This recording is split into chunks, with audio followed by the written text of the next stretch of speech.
My name's Carmen Bromfield Mason, and I'm a stop motion animator here at Aardman.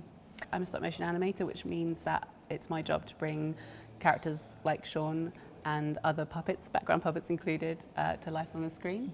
And the way that I do that is a really traditional kind of fairly simple trick of the eye, basically. So I can show you here. This is one of 22 Shauns. Yeah. 22, that's quite a few. yeah, because there are quite a few animators. So at any given time, a lot of us need to be animating Shaun. We can't all be sitting around waiting for one to be passed around. Yeah, because it takes quite a while to film as well, doesn't it? Yeah, exactly. Yeah. When we're on a feature film, we average about 2 seconds a day of animation. So it's quite slow. So you don't want to be sitting around at all. You want to keep moving all the time. But all of our characters actually have what we call an armature inside them, which is basically a wire skeleton. And it means that we can manipulate and move him in any way, and he'll stay there completely. It basically works exactly like how we work. Yeah. Do you want to have a little feel? It's quite. You won't break it, don't worry. I was going to say, look, it looks like plasticine from where I'm stood. It does look like plasticine, but it's not. It's rubber. Yeah, exactly. Oh, okay. Yeah, Shaun and all the flock are silicone because it's the best way.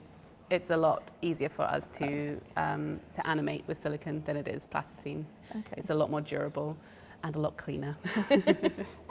So you can feel he's quite, he's quite easy to move around and manipulate. Sorry, I'll swap places with you again.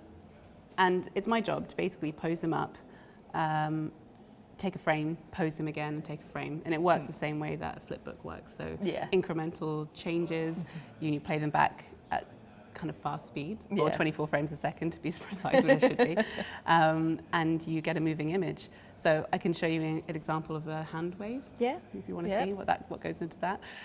So I'd start with kind of the most extreme pose, maybe one way, so that's his outer wave. And once I'm happy with that, let's get him looking to camera. Let's make him professional. So once I'm happy with that, I have to step back out of the way of the camera and the lights and everything, and I take a frame. And that's now saved onto my screen, so that's my live view, and that's my frame I've just taken. So if I move it towards his head just a little bit, you can see the movement there. What about the mouth as well? I mean, does that move? Yeah, everything moves. Oh, yeah, absolutely. Okay. I mean, we have a whole team who make just the mouths.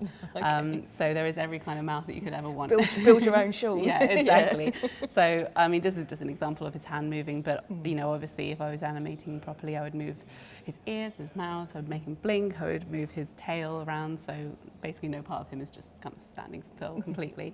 But yeah, he's completely animatable. So in this case, this is, 32 frames altogether. So, and that's all you get from it. So as you can see, it's a slow process. But what you do get from it is this incredible trick, Yeah. He looks like he's moving on his own, even though obviously we can see sadly they're completely still. Obviously, because there's a big supermarket scene, for example, how long did that take to do it? Because there's things flying everywhere and. Well, that's a really good question. So the animator who did the supermarket sequence was on that sequence for several months. I mean, there are shots, like you say, with things flying around. I don't know how long, if I break down one shot, that would take, but I would say it would take maybe 3 days to shoot everything falling and collapsing on each other, because every individual thing has to be animated, which means that everything that is going to be moved needs to be rigged.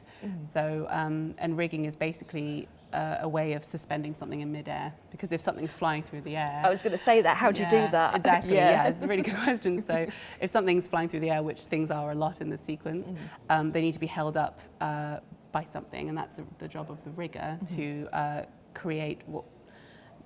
It could be as simple as a piece of wire, it could be ball and joint rigs, which are incredible, just really simple designs. It could be a lot more extensive. I mean, you can see up here all the rigging, that happens here. Sometimes things get rigged off top bars so that you can move them along really long distances.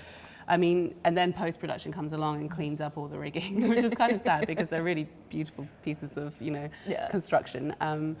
but everything needs to look like it's moving, obviously, on its own. So, you know, that's a huge collaboration between another department if you want something running or jumping or falling or something like that. So, Ladies and gentlemen, you're watching Hey You Guys! Hey You Guys, huh? Hey, you guys. Is that from the Goonies? It is indeed, yeah. Nice. Hey,